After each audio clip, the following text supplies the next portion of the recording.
El Centro de Formación Bíblica de la Diócesis de Quilmes presenta Caminando la Biblia con Fernando Montes.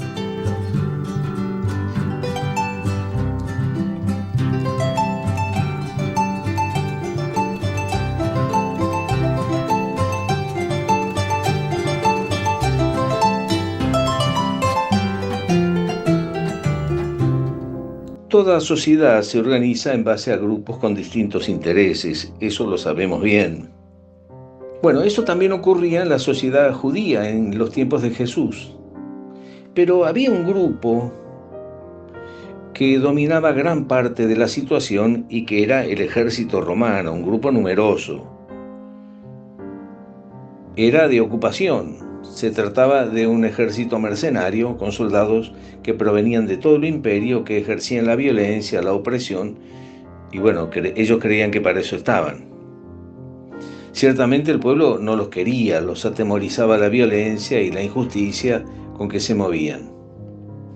El Evangelio de Lucas cuenta que cierto día en que Juan Bautista predicaba al pueblo la conversión, unos soldados que estaban entre la gente le preguntaron: ¿y nosotros qué tenemos que hacer?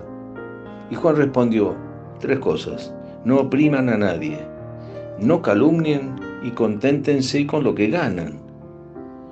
Por lo que parece, esa era la costumbre de los romanos: oprimir, calumniar y quejarse de su buen sueldo.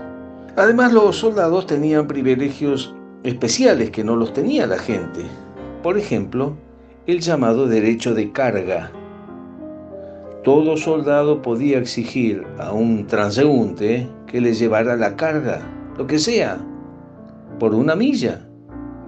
Mateo cuenta que en el camino de la cruz, viendo los soldados que así Jesús no iba a llegar, que se les iba a quedar en el camino, obligaron a un tal Simón que venía del campo, o sea que no tenía nada que ver con este asunto, y lo obligaron a llevar la cruz.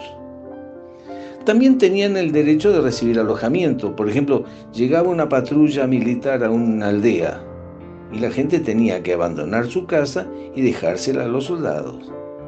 Si había un oficial en el grupo, en la patrulla, este tenía derecho a la mitad de la casa y el subalterno solo tenía derecho a 1/4 de la casa. Imagínense lo que habrá sido la llegada de una patrulla a Nazaret, donde vivían José y María.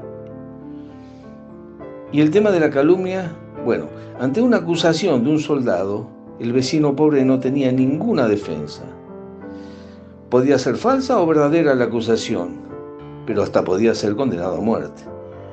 Y el sueldo, bueno, un trabajador ganaba 30 denarios al mes. Un soldado inferior ganaba 750 denarios al mes. Y un oficial ganaba 2.500 denarios al mes.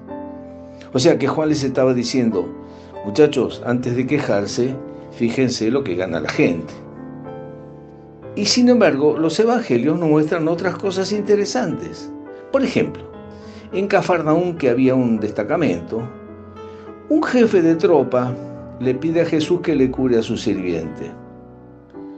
En realidad, este jefe de tropa era soldado de otro ejército, que era el de Herodes Antipas. Y le pide a Jesús que le cure a su sirviente. Y le dice: no soy digno de que entres en mi casa. Y Jesús, ¿qué dice? Nunca encontré tanta fe en Israel. Y Marcos nos cuenta que después del asesinato de Jesús, un soldado romano exclama: verdaderamente este es el Hijo de Dios. Miren, Jesús, como su pueblo, padeció mucho esa presencia de los 2 ejércitos, el romano y el de Herodes. Pero Jesús era un hombre libre, tenía una libertad interior impresionante. Por eso, cuando encuentra a alguien que está en búsqueda de algo distinto, no le mira el cartelito que lleva ni los galones. Y tiene la libertad de elogiar al soldado y decir: nunca encontré tanta fe en Israel. Y eso que le estaba hablando a alguien que representaba a un terrible dictador como era Herodes Antipas.